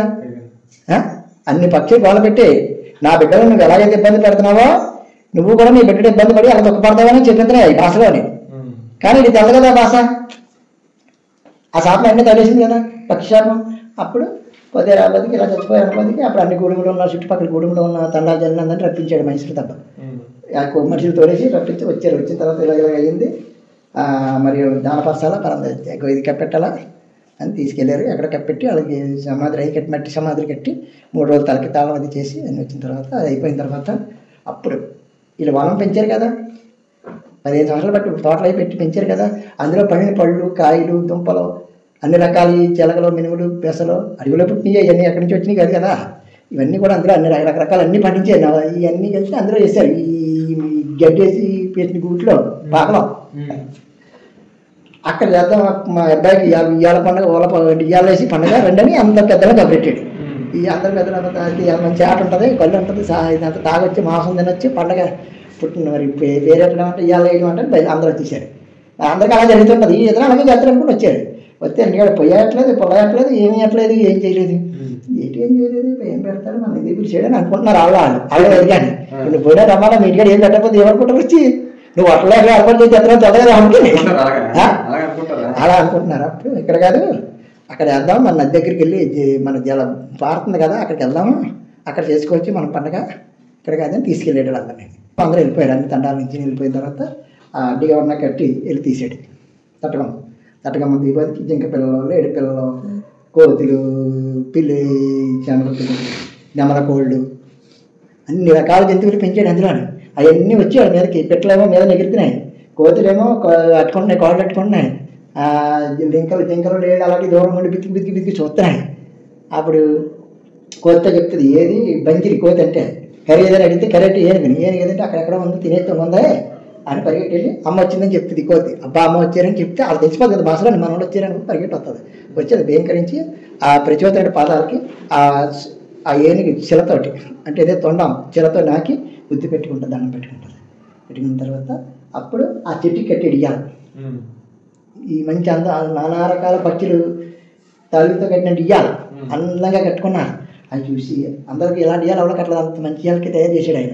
తల్లిదండ్రి కలిపి ఆ ఇయ్యాలు తీసుకెళ్ళలాగి ఇయ్యాలో బాలుని వేసి ప్రచోదనుడి నామకరణం చేసి అందరిలో ప్రచోదనుడు అని పిలిచి అప్పటికీ కూడా ఇక్కడ ఏం తెల్లది ఏం పెడతాడో అప్పుడు తీసుకెళ్ళాడు పెద్దాను రెండని తీసుకెళ్ళి అందరూ తీసుకెళ్ళి ఇగో ఇవన్నీ ఇందులో వేసాను నేను, ఇవన్నీ అందరికీ పెట్టండి. ఇప్పుడు తినగా ఇంకా మనకి 2-3 సంవత్సరాలకు సరిపడా ధాన్యాలు అవి ఉన్నాయి, మన తిండికి ఏమీ కరువు లేదు. గూడెం అక్కడి నుంచి ఇక్కడ మార్చేసుకుందాం దగ్గరలోకి. మీకు కూడా ఇప్పుడు నేను ఎలా కొట్టిన భూమి అడవిని ఎలా నేను సాగు చేశాను మీకు ఇంత కొలిచెత్తాను. ఒక్కొక్క టమ్ము ఒక్కొక్క తలాన్ని ఏర్పరచుకొని మీరు ఇందులో విత్తనాలు పట్టుకెళ్ళి అందులో వేసుకొని పండించుకుంటే మనకి అడవికి వెళ్ళడము తెచ్చుకోవడము ఇవన్నీ బాధలు మనకి ఇబ్బంది ఉండదు, మన సొంతంగా మనం. కానీ అతను ఫస్ట్ని తినే ఆహారం సంపాదించడం నేర్పించాడు. అది నేర్పించిన తర్వాత మీరందరికీ మాంసం తిన్నాం. ఇప్పుడు నేను ఒకటి చెప్తున్నాను, మరి మీరందరూ కూడా అలా వింటారా ఏదైనా వింటామన్నా. మరి మనం చచ్చిపోయారు కదా పక్షియాట్లోకి వెళ్ళి శాపం తగిలి అక్కడ నడుము పోయింది, ఆ మిషన్ ఎన్నాళ్ళు పెంచుతుంది, వాళ్ళ అమ్మమ్మ ఉంది, వాళ్ళ అమ్మమ్మ ఏం పెంచింది అక్కడ ఇలాగే పరిస్థితులు అయిపోతే ఏట్లకి వెళ్ళడం వల్ల. అందుకే మన జీవాలను మనం అడుగుకి వెళ్తున్నామో మనం చచ్చిపోతున్నామో తెల్లది అవి కుదిరితే అది చచ్చిపోతే లేదా మనం చచ్చిపోతామో ఏట్లని. ఇలాంటివన్నీ మానేయాలని మానేద్దాము. మీకు అందరికి ఆహారం నేను ఈ భూమిని సాగు చేసుకునేదాకా సరిపడినంత ఆహారం ఉంది నాకు ఒక్కరికే కాదు మీ అందరికీ అని అంటే, సరే అబ్బా నువ్వు చెప్పినట్టే చేస్తాం అందరి మీద నువ్వు కట్టారు. నువ్వు కట్టి ఇందులో ఆహారం తింటూ వీళ్ళు కూడా భూములు తయారు చేసుకొని అన్నాడు. అప్పుడు అతను చిన్న చిన్న గూళ్ళు కట్టడం, వీళ్ళకి ఒక నదిలోకి వెళ్ళడం, ఆ నీళ్ళు దగ్గర ఉన్న కలిగి ఉంటే ఈ ప్రచోదనుడు పుట్టాడు కానీ మాట్లాడడం, ఇన్ని మాటలు రావు, మౌనంగా ఉంటాడు అంతే. ఆయనకి అన్నీ తెలుసు కానీ మౌనంగా ఉంటాడు. మౌనంగా ఉంటే అప్పుడు ఒక వాళ్ళమ్మ ఆడుండి గూడెంకి ఎదురుకుంటే ఆ అమ్మ ప్రచోదనుడి మైశ్రుతి సుగంధి మాధుండి గూడెంకి ఎదురుగా యాప చెట్టు మొక్క మలిసింది. ఆ మొక్క పెద్ద అవుద్ది. ఆ మొక్క పెద్ద అయితే ఆ మొక్కని మొక్క మీద ఒక పాము నాగమామ వచ్చి ఆ మొక్కని ఇలా పొడుస్తుంది యాప చెట్టుని. పొడిచినప్పుడు ఆ పాము ఇసుం విరిగిపోయి పాము చచ్చిపోయింది అనమాట. యాప చెట్టుని పడ్డాను, యాప చెట్టు ఇసుం ఎక్కువైపోయింది, పాము ఇసుం. అప్పుడు ఆ అమ్మ అంటది, ఎవరైతే యాప పొద్దుట్లేసి ఎవరింటి ముందు యాప చెట్టు ఉంటుందో యాప చెట్టు దానికి పొలాలు పళ్ళు పింజలు లేదంటే చిగుళ్ళు తింటారో, ప్రతిదినం వేప పొలతో పళ్ళు శుద్ధిపరుచుకుంటారో వాళ్ళకి మృత్యువుని కూడా జయించి ఆరోగ్యాన్ని ప్రసాదించుదని అంటది ఎవరో సుగంధి మాత. ఈ బాలుడు చంటికురుడు అనమాట. ఇంకా మాటలు ఇవాళ బాలుడు నవ్వుకుంటాడు, పక్క నవ్వుతాడు. మృత్యువుని జయించడానికి అలాగే అందరూ ఇక్కడే ఉంటారు కదమ్మా అని అనుకుంటాడు. అంటే ఆ అమ్మ అన్నది అప్పుడు ఏమంటాడంటే ఆరోగ్యంగా ఉంటారని, ఉన్నంతకాలం అన్నా ప్రశాంతంగా ఆరోగ్యంగా ఉంటారు. అందుకే ఏ ఇంటి ముందు యాప చెట్టు ఉంటుందో యాప చెట్టుని ఎందుకు పూజిస్తున్నారు అనుకుంటున్నాం, ఇప్పటికీ పూజిస్తారు కదా యాప చెట్టుని. అప్పుడు పెట్టింది ఆమె. అప్పుడు ఈ పాము అడుగుతుంది, నా ఇష్టం పెరిగిపోయింది, నన్ను ప్రతి కూడా లోకం అయిపోతాను కదంటే, నువ్వేమి లోకం అవ్వాలా, ఆ త్వరలో ఉండు, వేప చెట్టుతో పాటు నిన్ను పూజిస్తారో, నిన్ను దేవుడి కింద చూస్తారో, వేప చెట్టుని పూజించినట్టు నిన్ను పూజిస్తారని అమ్మ అంటుంది. అంటే అప్పుడు నువ్వు ఈ బాలుడు ఆలకిస్తే నవ్వుకుంటాడు అతను. అప్పుడు 12 సంవత్సరాలు వచ్చేదాకా వాళ్ళ నాన్నగారితో పొద్దులు వేసి, ఇప్పుడు మీ పాపని వెనకని బయలుదేరి బండికి ఎత్తుదా ముందు వచ్చి ఓకే ఇప్పుడు ఎక్కేదా టక్కన బండికి ఎత్తారు. అలాగే ఆ నాన్నగారి పొద్దులు బయలుదేరిపోతే లేచేసేవాడు. ప్రచేతండి కూడా లేచేసి చేయి కట్టుకుంటేవాడు, మాటలు రాపోనాను చేయట్టుకుంటే తీసుకెళ్ళేవాడు. మరి తోటలోకి వెళ్తారు కదా, తీసుకెళ్ళినప్పుడు నదిలోకి వెళ్ళాలి, ముందు కాలకృత్యాలు తీసుకోవాలి, ముఖం కడుక్కోవాలి, నదిలో స్నానం చేయాలి. సూర్యుడు వచ్చే సూర్యుని చూసుకుంటూ అలాగా ఒక 5 నిమిషాలు 10 నిమిషాలు కళ్ళు మూసుకుని ధ్యానం చేసుకుంటేవాడు. తండ్రితో పాటు బిడ్డడు కూడా చేసుకుంటున్నాడు, సూర్యుని చూసుకుంటున్నాడు. అలా ఎలాగైతే వెళ్తున్నా 12వ సంవత్సరం వచ్చింది ప్రచోదనుడికి. అప్పుడు ఆ ముందు రోజు వర్షం పడ్డది. ఈ సూర్య నమస్కారం చేసుకుని అన్నీ అయిపోయింది, సూర్యుని చూసి అన్నీ అయిపోయిన తర్వాత అక్కడ చెట్టు ఉంటుంది, ఆ చెట్టు మీద ఒక ఎండుపాల విరిగిపోయి కింద మట్టిలో పడిపోయింది. గాలికి పడిపోతుంది కదా వర్షానికి. ఆ కంపన అలా తీసాడు ప్రచోదనుడు బాలుడు. పడిపోయిన కంపన అడ్డు ఉందని ఎందుకో తీసాడు, మొత్తానికి తీసి పక్కన వెళ్ళిపోతే అందులో ఆ కొమ్మల తాలూకు మచ్చలన్నీ ఆ ఒండ్రులో ఉన్నాయన్నమాట. తడిమట్టిలో మరి చెట్టు కొమ్మల అందులో కనిపిస్తుంది అతనికి, నానా రకాలు ఏవేవో కనిపించాయి. అప్పుడు అక్కడే కూర్చుని ఉండిపోయాడు, కళ్ళు మూసుకుని కూర్చుని ఉండిపోయాడు. కళ్ళు మూసుకుని ఎప్పుడైతే కూర్చుని ఉండిపోయాడో ఆ నాన్నగారు అక్కడ సేపు చూసి రా ప్రచోదన పోదామంటే ఇంకా మాట్లాడలేదు. తోసినా లేగలేదు, కొట్టినా లేగలేదు, పెట్టినా ఏమైనా జరిగి ఇంకా అతను ఏదో తీసుకెళ్ళిపోయాడు. అప్పుడు ఇంటికి వెళ్ళి అడవడికి వెళ్ళి చెప్పాడు, అమ్మ భార్యతో చెప్పాడు, ఇలాగా చేతనాలు ఉండిపోయాడు అక్కడ అంటే పరిగెట్టి వెళ్ళి తల్లి ఊరికి కంగారు పడుతుంది. అయినా లేగలేదు. ఆ ఊళ్ళో కూడా వచ్చేసారు పిల్లల గట్ట. వచ్చి అందరూ వచ్చి కూర్చున్నారు. కూర్చున్న తర్వాత అప్పుడు అది నా కళ్ళు మూసుకుని అలా ఉండి అప్పుడు కళ్ళు తెరిచాడు. తెరిచి పాదాలకు ఫస్ట్ దండం పెట్టి మట్టి తీసుకుని నాలుకమే వేసుకొని బొట్టు పెట్టుకుని అప్పుడు మాట వచ్చింది ఆయనకి. ముందుకెళ్ళలేదు. తల్లి యొక్క పాదాల దండం పెట్టి మట్టి తీసి నాలుకమే వేసుకుని బొట్టు పెట్టుకున్న తర్వాత అతనికి అమ్మ అనే పదం వచ్చింది. అప్పటిదాకా ఎలా పిలుచుకునేవారో తెలియదు. అమ్మ అని పిలిచి అమ్మ ఆనందపడిపోయింది.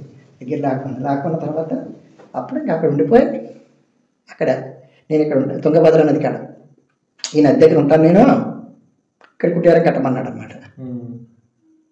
కుటీరం కట్టారు. అక్కడ కుటీరం అంటే చిన్న పాకలు చేసి కుటీరం కట్టారు. అక్కడ ధ్యానం చేస్తూ అప్పుడు ఎండులు పుట్టలు ఈ మనం చేసే పనులు, అందులో రకరకాల పనులు, కమ్మరోళ్ళ కుండలు తయారు చేయడం, ఈ భూమి మీద జరిగే పనులన్నీ కూడా అప్పటిదాకా ఏం తెలియదు కదా. ఇటుకలు ఎలా తయారు చేయాలి, ఇల్లు ఎలా కట్టాలా, చదువుకోవడం, పలకలు చేయడం ఇవన్నీ కూడా గర్భంలో చూపించాడు ఇక్కడ వాళ్ళందరికీ.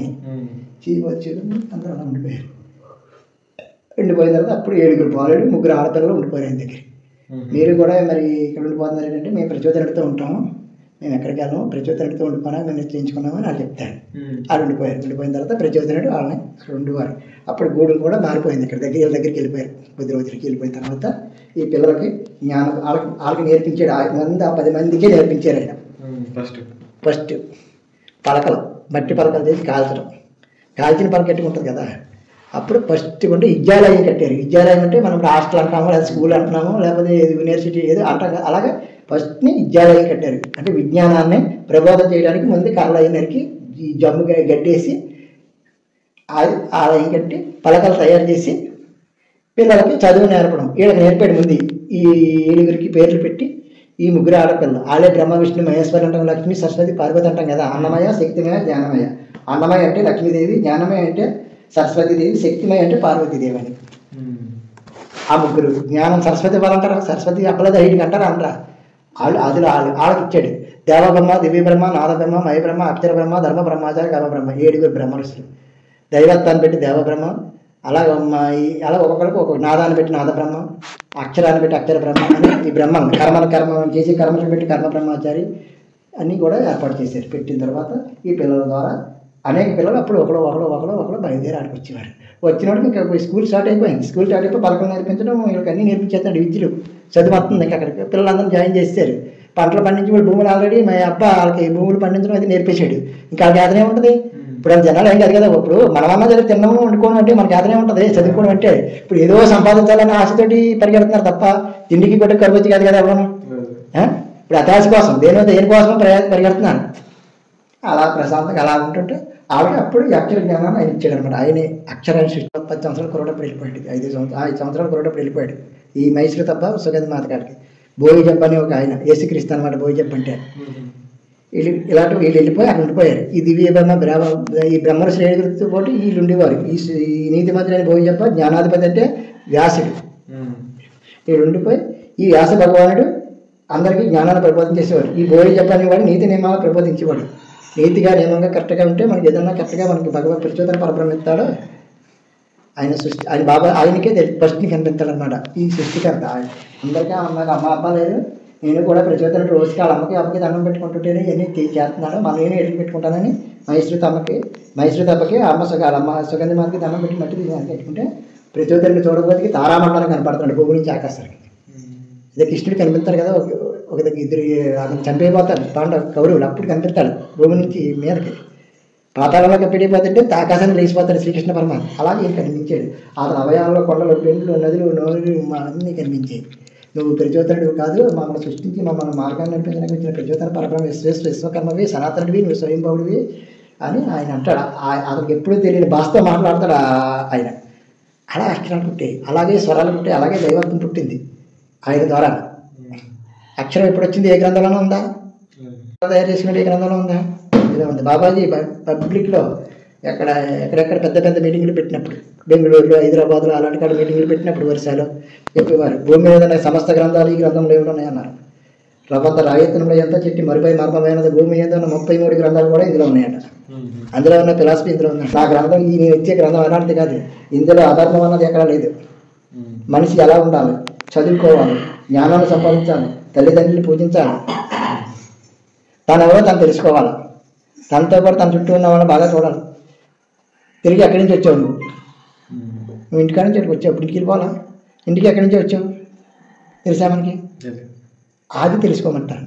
ఈ భగవంతుడు అనే వాళ్ళందరూ కూడా నువ్వు ఎక్కడి నుంచి వచ్చావు, రమణ మహర్షి అదే అంటాడు. నేనే అంటావు. చెల్లవరిది ఆ చొక్కావు అంటే నీది, అది కరెక్టే. మరి కాలు, చెయ్య, ముక్కు, చెవు, తల అన్నీ నీయే. మరి ఆ నీదేది? అన్నీ మన నాది అంటున్నాం. ఆ నాది ఏది? అది కనిపించలేదు కదా.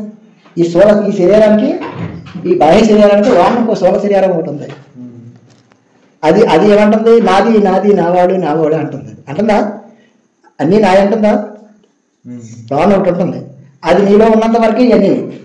అది మన నుంచి వేరైపోయినప్పుడు మనం ఎవరు? అప్పుడు బాబుజీ లేడు, మహేష్ లేదు, రమణ బాబు లేడు, ఉన్నాడా? అదే అంటారు మహర్షులు అందరూ కూడా. నీవెవరు పొద్దులు లేసి ఒక 5 నిమిషాలు, రామకృష్ణ పరమహంస స్వామి వివేకానంద ఏమంటాడు, 5 నిమిషాలు 10 నిమిషాలు జ్ఞానంలో కూర్చోను. రేపటి నీకు ఎక్కడా లేని జ్ఞానం నీ తెలుగు నీకు వచ్చేస్తుంది. అందులో కూర్చోవడం వల్ల కొద్ది రోజులకు వచ్చేస్తుంది. నువ్వెవరో మనం తెలుసుకోగలుగుతావు. ఇది పెద్ద కష్టమేం కాదు. భగవంతుడి దండం పెట్టడమే కష్టం కింద భావిస్తున్నారు జనాలు. గుడికి వెళ్ళి ఆ గుళ్ళంటే చుట్టూ తిరిగినా కానీ చెప్తారు, కానీ ఇంటికాడికి వచ్చిన మాత్రం గడిసేపు చేయడానికి ఇష్టపడరు. ఏమన్నారు, ఎక్కడైతే నువ్వు ఎక్కడ కూర్చుంటే అక్కడే కూర్చొని చేసుకోను. నీకు నువ్వెవరో నువ్వు తెలుసుకో. ఎక్కడ నీలో ఉన్నావు, నువ్వు ఎక్కడికి తిరిగితే కనపడతాడో. ఇప్పుడు సంకలో మేకలు కట్టి వెళ్ళాలి, కొండంతా తిరిగాడని ఆ మేకలో సంకలో ఉండి అంతలెక్క తిరిగితే మేకలు ఎక్కడికి వెళ్తుంది? ఇక్కడ ఉన్నది. నువ్వు జరిగి కొంచెం అది జరిగిపోతాడు, పట్టుకుంటే దొరకడాడు. నేడ దొరికిందా మనకి ఉంటే ఇక్కడ ఉంది, మనకి అక్కడ తిరిగిపోతే నువ్వు కాకపోద్ది. కానీ నీతోనే ఉంటాడు భగవంతుడు, కానీ నీకు దొరకడాడు. మనం తెలుసుకోవాలంటే మనం ఎవరో తెలుసుకోవాలి. మనం ఎక్కడి నుంచి వచ్చామో ఎక్కడికి వెళ్ళిపోతున్నాం. అంతమందికి వెళ్ళిపోతుంది. అది కొంతమంది వినరు. అది ఇవన్నీ దైవత్వం అంటే ఎలా ఉంటుందంటే ఎన్నాకి ఎక్కడిగా ఉంటుంది. ఎలా చెప్తున్నాడు అనుకుంటారు. ఎన్నాకి ఎక్కడికి ఉంటుంది. తిని చూస్తేనే తెలుస్తుంది దాన్ని తీరుతాను. నీకు నువ్వుగా తినాలి. నీకు నువ్వుగా తిన్న తర్వాత నువ్వు ఎవరు చెప్పినా అనుకో. ఒక వ్యసనానికి అలవాటు పడిపోయి అనుకో తమ్ముడు. ఇప్పుడు తాగేవాడు మానమంటే మానతాడా? ఆడి దృష్టికి అలాగే ఉంటుంది. చచ్చి ఆ ప్యాకెట్ పడిదాకా ఎవరు పట్టుకోవాలా, ఎవరిని అడగాల అలా చదువుతాను ఉంటాడు. ఆ దైవత్వం అనేది దానికంటే గొప్ప వ్యసనం ఇది. నువ్వు ప్రతిరోజు దేవుడి దండం పెట్టుకొని నువ్వు నేర్చుకున్నావు అనుకో, ఆ టైం అవ్వదు. నువ్వు నీ మనసు ఆగదు. నీ మనసు అవి ఎవరో పెట్టుకోలేదు, ఏదో జరుగుతుంది. అయ్యి బాబాయ్ నేను పెట్టుకోలేదు, అందుకే నాకు మనసు అంత ఎదురా ఎవరు తెచ్చుకుని నాకు కుదరలేదు బాబు నాకు అంటాడు. ఇప్పుడు నేనున్నాను, ఇంకో రోజు కానీ పెట్టుకోలేదు అనుకో, నేనే ఏదో అయిపోయినట్టు అయిపోతున్నాను. అన్ని వ్యసనాలు కాదు. ఇలాంటి వ్యసనానికి నువ్వు బానిసవ్వాలి. భగవంతుడి తాలూకు నామానికి. నీకు భగవంతుడి తిన్నాక తిండి నిన్నే చదివాను. ఏ జీవి ఏ ఆహారం తినాలో, ఏమి తినకూడదో, నువ్వు ఉన్నంత వరకు ఎంత ఆహారం నీకు కావాలో అది ముందు నీకు తయారు చేసి నేను పుట్టిస్తాడట. ఇప్పుడు నేను ఉద్యోగంలో పెట్టేస్తాడు. నీకు జీతం ఏర్పాటు చేయకుండా గవర్నమెంట్ నీకు పిలిచిందా? మొత్తం నా గురించి అన్ని సెట్ చేసుకున్న తర్వాత కావాల్సిన వాళ్ళే తీసుకుంటుంది, అప్పుడు తీసుకుంటుంది. దాని పద్ధతి ప్రకారంగా నడుపుతున్నావు ఉన్నంత వరకు అందులో అని, అంతే కదా. అది ఎప్పుడు నువ్వు ఉన్నా సరే నువ్వు లేకపోయినా మళ్ళీ భారీగానే వచ్చేలా దాన్ని ఏర్పాటు చేస్తుంది. అది ఫిక్సింగ్ చేసి పెట్టారు, ఇంకా ఓ మనిషికి అలా ఉంచాలని అలా పెట్టాడు. ఎందుకు పెట్టారు? అలా పెట్టాలి. అది అలా ఈ సిస్టమ్ తయారు చేసి ఉంటాడు కదా, ఆడు కూడా అలాంటి సిస్టమ్ పెట్టాడు అనమాట. ఈ జీవికి ఆహారం, ఈ జీవికి ఆహారం, ఈ జీవి నీ రోడ్డు బతికి. అందుకే అన్నం నువ్వు డ్యూటీ కట్ట చేయకపోతే ఏం చేస్తారు? 6 నెలలు 10 నెలలు ఏమన్నారో, సంవత్సరం ఏమంటారు? కొద్దిగా ఇంటికి వెళ్ళి కూర్చుంటారా బాబు, సస్పెండ్ చేసారా అంటారా? అలాగే పెట్టిన ఆహారం విసిరేయడం, తోసేయడం, నీళ్ళేసి కడిగేయడం, నప్పలేదని ఇలా చేస్తాం కదా. వదిలేసిన ఆహారం ఏదో రోజు ఆహారం లేకుండా పోతాం అన్నమాట. మేము దీంట్లో చచ్చిపోయినరా బాబు అంటాడా? అలా ప్రతిదానికి కూడా మంచివాడు. అబ్దుల్ కలాం అంటాడు, వాళ్ళ అమ్మ రొట్టె కాల్చిందంట, నల్ల మాడిపోయిందండి, ఏదో పని పడిపోయింది. ఆ నాన్నగారికి వేసిందంట కాలిపోయిన రొట్టు. కలాంకి వాళ్ళ నాన్నగారికి వేసిందంట. ఆయన మామూ మనకి ముఖం ఏ ఫీలింగ్ లేకుండా తినేస్తాడట. రొట్టె బాగోలేదు కానీ ఏ ఫీలింగ్ లేకుండా తినేస్తాడట. తినేస్తుంటే ఏంటి రొట్టెకి పాడైపోయింది కదా, ఎలా తింటున్నారు అందట. బాగానే ఉంది, నువ్వు అది చేవు ఓపిపడి కాల్చేవు, 5 నిమిషాలు తిన్నాక నాకు కట్టబెట్టి చేవు కాల్చిందా, నీకు లేదు కట్టం, నాకెందుకు వచ్చింది కట్టం, బాగా ఉంది, దీని గురించి వస్తే నువ్వు టెన్షన్ పడకు అన్నాడట. కలాం గారు ఆ నాన్నగారు పడుకుంటే మళ్ళీ వెళ్ళాడట.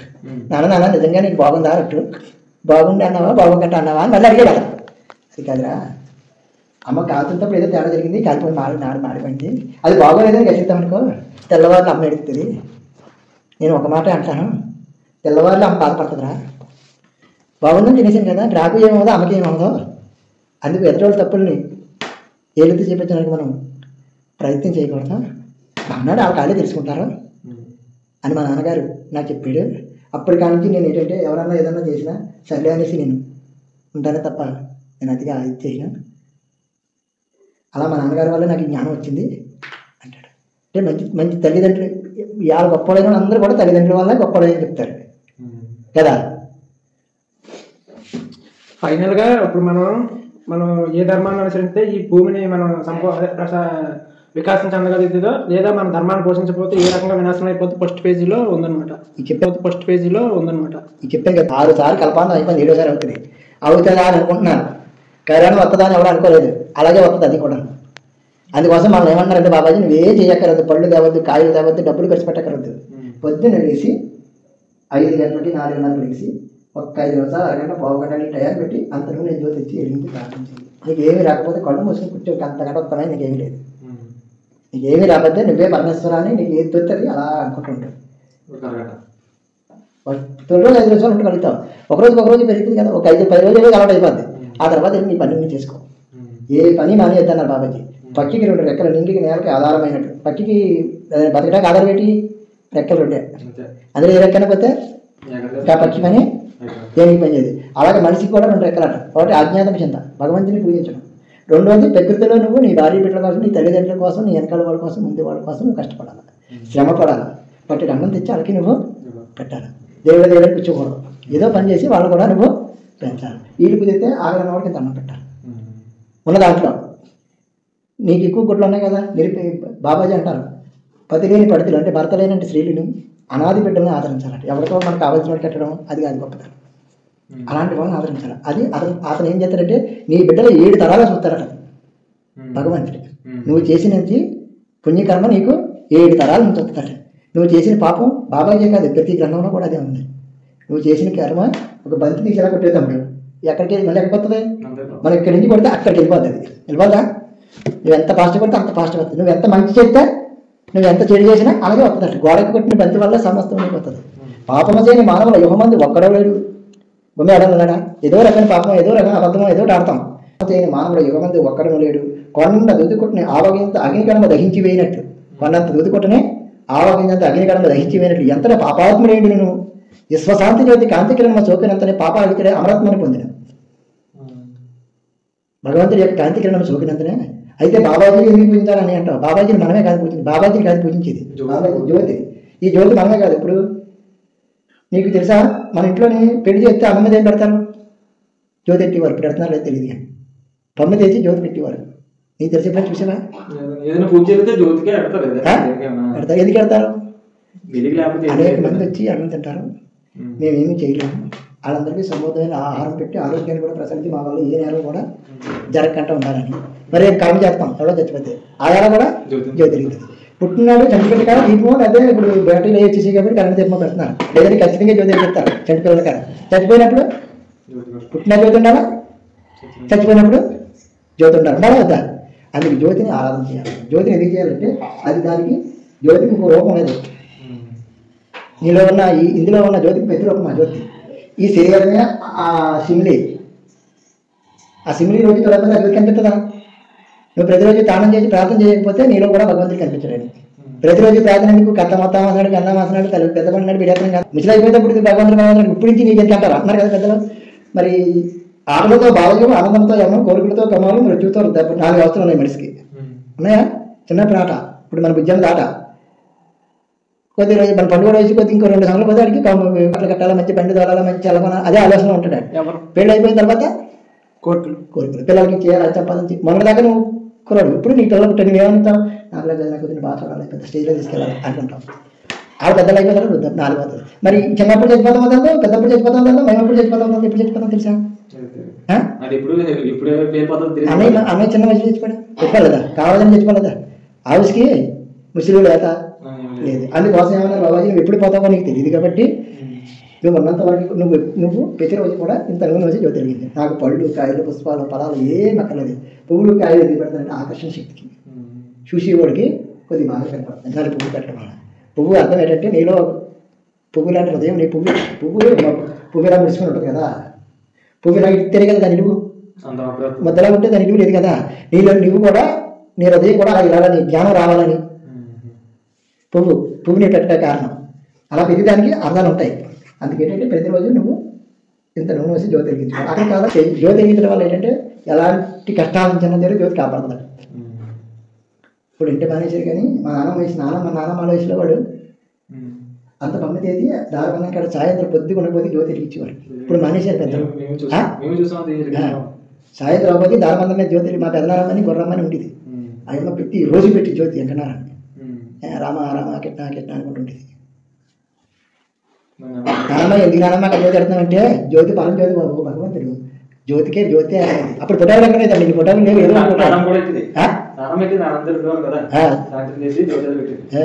అందుకేంటంటే జ్యోతిని వెలిగించి ఆరాధన చేయాలి. ఆటోమేటిక్గా వచ్చేస్తుంది అన్నమాట. అలా చేయడం వల్ల నిన్ను ఉన్న నీ బిడ్డలని 7 తరాలు తీసుకెళ్తాడట. మన బిడ్డలని 7 తరాలు బాబాజీ అనేవారు నువ్వు మంచిగా ఉంటారా నీ పిల్లలు 7 తరాలు బాగుపడతారు. నువ్వేం చేసినా సరే మంచిగా చేయాలి. మంచి ఆలోచన మంచిగా ఉండాలి, పని మంచిగా ఉండాలి, దృష్టికి దూరంగా ఉండాలి. మన దుష్టాలను చేయకూడదు, దృష్టితో స్నేహం చేయకూడదు. వాళ్ళ వల్ల ఏంటంటే మా మనసు ఆకాశం కన్నా విశాలమైనది, అగాధి సాగరం కన్నా కలుగుతైంది, భూమి కన్నా బరువైంది, వజ్రమ కన్నా కఠినమైంది, వాయువు కన్నా తేలికైనది. ఇక్కడికి వచ్చానని చెప్పి భాగ్యానికి చెప్పినట్టు చేయాలనిపిస్తుంది. ఆడెవడో నలుగురు ఫ్రెండ్స్ వచ్చి తాగి చేస్తారు కానీ అన్నారంటే అట్లా మనసు మారిపోతుంది కదా. ఆటలో ఇంటికి వెళ్తాం, అమ్మ ఏదో చెప్తుంది భూమి కన్నా బరువైపోతుంది, బాధపడుతుందా అమ్మ ఇలాగా మా అమ్మ బాధ ఎలా తెలుసాను. అలా నాన్న చెప్తాడు ఏం పర్లేదు కదా అమ్మాలో చెప్తే ఏం లేదు, నేను ఉన్నాను కదా నేను చూసుకుంటామని. ఆకాశంలో తేలికైపోద్ది. నీ పిల్లలు వచ్చి నీ దగ్గరికి ఎవరిలో ఆడిపోద్ది, ఎన్నకన్నా మృదువైపోద్ది నీ మనసు. ఎవడో ఇంతలోకి మళ్ళీ ఏదో చిత్రం వస్తాడు, నీ చిన్నప్పటి నుంచి ఆన్ చేసి వాడిని ఇంటి మీద వచ్చి అలా చెప్తాడు. అప్పుడే వద్యం అయిపోద్ది. నరికేయాలి ఎదమని ఎందుకు ఇంకా వస్తాడు మనకి అంటే ఈ మనసు క్షమించడానికి కూడా సముద్రం కెరటాల్లో ఉండకూడదట. సముద్రం అగాధ సాగరంలా ఉండాలి మనసు సముద్రమే అదే కానీ కెరటాల్లో పరిగెట్టకూడదు. సముద్రం ఆ స్మయాన సముద్రం ఎంత నిర్మలంగా ఉంటుంది అలా ఉండాలి. అలా ఉన్నప్పుడు నువ్వు అనుకున్న గమ్యాన్ని చేరగలుగుతావని. ఎన్నో ఉదాహరణలు ఉన్నాయి మనకు చెప్పవలసింది. నువ్వు అలా ఆడుకున్నప్పుడు మన భవిష్యత్తు వేరే వెళ్ళిపోతుంది. చిన్నప్పటి నుంచి మంచిగా ఉన్న వాళ్ళే మంచి దాంట్లో రాణించగలుగుతారు. అందరూ రాణించగలుగుతారు. రాణిస్తారా? మనం చూస్తున్నాం కదా, మన కళ్ళ ముందు చెడ్డోడు ఎలా అయిపోతున్నారు, మంచోడు ఎలా అయిపోతున్నారు చూడలేదా? మీతో పుట్టిన పిల్లలందరూ మీ ఎంత బుద్ధిగా ఉంటున్నారు. ఇప్పుడు వింటున్నారా? ఇప్పుడు పెద్ద చిన్న లేదు, తల్లి పిల్ల లేదు, ఏమీ లేదు. ఎవరు ఇష్టం వచ్చినట్టు నిలబడ నాకు చెప్పడాకన్నా స్థితికి వెళ్ళిపోతున్నారు. అందుకోసం ఏంటంటే మనం మారాలి. 4 అవస్థలు సృష్టికి 4 అవస్థలు, మనిషికి 4 అవస్థలు బాబాజీ అంటారు. మనిషి బాగా ఇప్పుడు చెప్పాను కదా, ఆటలతో బాలయం, అనంతమేమో, కోరికలతో కోమం, మృత్యువులు 4 అవస్థలు. సత్యయుగము, ద్వాపరయుగం, త్రేతాయుగం, కలియుగం. 4వ యుగం కూడా అయిపోయింది. ఇప్పుడు మళ్ళీ ఇప్పుడు వచ్చింది ఆదివారం పోతే మళ్ళీ ఏ వారం వస్తుంది? 7 రోజులు పోయాక మళ్ళీ ఆదివారం వస్తుంది. 7 రోజులు అయిపోతే మళ్ళీ అలా వస్తుంది. అలాగా 4 యుగాలు అయిపోయి ఇప్పుడు మళ్ళీ తిరిగి మళ్ళీ వెనక్కి వెళ్తుంది. సంవత్సరాలు 60 ఉంటాయి, వారాలు 7 ఉంటాయి, సంవత్సరాలు 60 ఉంటాయి, నెలలో 30 రోజులు ఉంటాయి. తెలుసా? 60 సంవత్సరాలు అయిపోయింది మళ్ళీ ఫస్ట్ సంవత్సరం అయిపోతుంది. అలా యుగాలు 4 ఉన్నాయి. ఈ 4వ యుగం అంతిమ లాస్ట్ అయిపోయింది. మన తాతల నాడు తిండికి కష్టపడేవారు, తిండికి చాలా ఇబ్బంది పడిపోయేవారు. తిండి ఉండేది కాదు, చాలా ఇబ్బందులు పడ్డారు. చెప్తున్నారు కదా పెద్ద. ఇప్పుడు తిండికి ఎవరికి ఇబ్బంది లేదు, అసలు తిండికి ఇబ్బంది లేదు ఎవరికి. కూటికి లేని ఊడన్నా కూడా ఎవడన్నా లేడు అసలు. అది మందుకి డబ్బులు లేవో, లేకపోతే ఇంకో జలతాయి చేయడానికి డబ్బులు లేవు. వాటికి తక్కువ, పనికిరా వాటికి తక్కువైతే అవ్వాలమ్మా. కానీ తిండికి కొట్టుకి నేటికి 3 ఏళ్ళు లేనివాడు ఎవడో లేడు ఇప్పుడు. ఎలా కూడా జర హాయిగా బతుకుతున్నాడు. ఎప్పుడు ఒక 50-70 సంవత్సరాలు బట్టి వచ్చింది. బాబాజీ భూమిలోకి వచ్చిన తర్వాతే లోకమంతా ప్రశాంతత. ఏ దివ్యజ్ఞానం అనుసరించి మీ పితృలు పూర్వులు ఆనందించి అమృతరై ఉండురో ఆ దివ్యజ్ఞానమని మానవలోకం మరిచి దుఃఖముతో జీవించున్నది. కనుకనే దుఃఖము నుండి మానవలోకం విమోచించబడి శాంతి సహజీవనంతో జీవించగలిగినట్లు ఆదిలో మీ పితృలకి పూర్వులకు అనుగ్రహించబడిన దివ్యజ్ఞానం అంతిమ కాలంలో మీకు అనుగ్రహించబడిన. ఇప్పుడు చెప్పాను కదా, ఆదిలో ఎలా ఉండేవారు తమ్ముడు, మళ్ళీ ఇప్పుడు అంతిమంలో కూడా వచ్చి ఏదైతే ఆదిలో ఉందో మీ పితృలు అంటే మన మొదటి వాళ్ళకి మళ్ళీ ఇప్పుడు అదే జ్ఞానాన్ని మీకు అనుగ్రహించాను. మీకు అనుగ్రహించబడింది మానవుల దుష్కర్మలను విసర్జించి పాపముల నుండి దుఃఖముల నుండి విమోచించబడి వారి శాంతి సౌభాగ్యంతో జీవించి ఆనందమయ ఉండినట్లు. అది వదిలితే ఈ దుష్కార్యాలు ఎన్ని వదిలితే ఎలా ఉంటాం మనం? ఆనందమయంలో ఉంటాం. సంరక్షించబడినట్టు శాంతి సౌభాగ్యంతో సంరక్షించబడినబడుదురు. లేదా మానవుల జాతి సంఘ మత దేశ భాష వేదములతో పరిధిమించిన పరిశోధన విజ్ఞానంతో స్వార్థ అహంకారంతో అవివేక పదవి యాభవ పాలన అధికారంతో మానవతో మానవులు జీవించిన పక్షం మానవుల దుఃఖమనికి లోక వినాశనముకు మానవులే కాలుకులై ఎంత ముఖ్యమని ఆహ్వానించుకుని మానవులు నశించడే కాక లోకమే నాశనమగును. అంతటితో సర్వము శూన్యమని తెలుసుకో. మనం కానీ మారిపోయామనుకో రాబోయే రోజులు చాలా భయంకరమైన నాశనమైపోతుంది. ఒక దుష్టుడి దుస్సంకల్పం అనేకులు దుఃఖం అనుభవించారు అన్నారు బాబాజీ. ఒక్కడొచ్చి ఒక అనుభవం వేసిస్తే అనేకులు, ఒక సత్పురుషుడి సత్సంకల్పం అనేకులు సమర్శిస్తారట. మానవ విజ్ఞాన పాలకులు అవివేకులు కూడిన స్వార్థ అహంకారం వినాలి. మానవులు తమ సంతానమైన దేశ సౌభాగ్యములు సంరక్షించుకోవాలను. ఇప్పుడు దాకా ఏం చెప్పాను, మన పిల్లలు మెయిన్ సంతానం, మన సంతానం మనం చెప్తే ఆ 2 కొన్ని నలుగురు చెప్తారు. ఎవరి పిల్లలు వాళ్ళు సంరక్షించుకుని మంచి దాంట్లో పెడితే లోకం మారిపోదా? ఎవడో చెప్పాడు కదా, ఒకరి నుంచే కదా ఏదైనా ప్రారంభం మంచి చేయడానికి నా నుంచి ప్రారంభమైంది మా ఇంట్లోని. మేము అవ్వాం భక్తులవి తిమ్మరాజు గారు పేరు, మన ఊళ్ళో కొంతమంది పేరు చెప్తున్నాను. ఒక్కడి నుంచే కదా ప్రారంభం. బాబాజీ ఏమన్నా మీ పిల్లలు మీ సంతానం దేశ సౌభాగ్యాన్ని సంరక్షించుకోండి. మీ పిల్లలు మీరు సంరక్షించుకున్నట్టయితే దేశ సౌభాగ్యాన్ని కూడా సంరక్షించుకోవాలి అంటారు. ఆ గడియ సమీపమై ఉన్నది. ఇది యుగాంతం యొక్క చిత్రవస్థ అంతిమ గడియ. లోకరాజును ఏకం చేయము. నేను ఎలా చెప్తున్నానా? యుగాంతం యొక్క అంతిమ గడియ. ఎలా చెప్పి నేను ప్రపంచం వినాశనం అయిపోయి ట్రైన్ దగ్గర పడిపోయిందని చెప్తున్నానా? ఇది ఏమన్నాడు ఇప్పుడు? యుగాంతం యొక్క చిత్రవస్థ అంతిమ గడియ. చిత్రవస్థ అంటే లాస్ట్ 23 గంటలు అయిపోయింది, 1 గంట ఉంది అంటే అలాగా అయిపోయింది ఆ గడియ. ఓ మానవులాగా ఆ గడియ సమయం కాక మునిపే అంటే ప్రళయం రాక మునిపే ఎంత మృత్యు విశ్వాసులు విసర్గ మునిపే లోకరాజును ఏకం చేయి. లోకంలో ఉన్న రాజులను ఏకం చేయి. దుర్జన్మ పై పడక మునిపే సర్వమత సామరస్యమని సమసమాజ నిర్మాణం తెరపరుచుకుని వివేకము గల విజ్ఞానులు దేశశాంతిని కోరి సుజ్ఞానులు లోకశాంతిని కోరి పాలకులు సమైక్యతతో సత్యగా సద్ధారణను స్థాపించము. ఈ కింద సత్యమై గ్రహించుకుని వివేకంతో నువ్వు మేల్కొని లోకమును మేల్కొల్పు.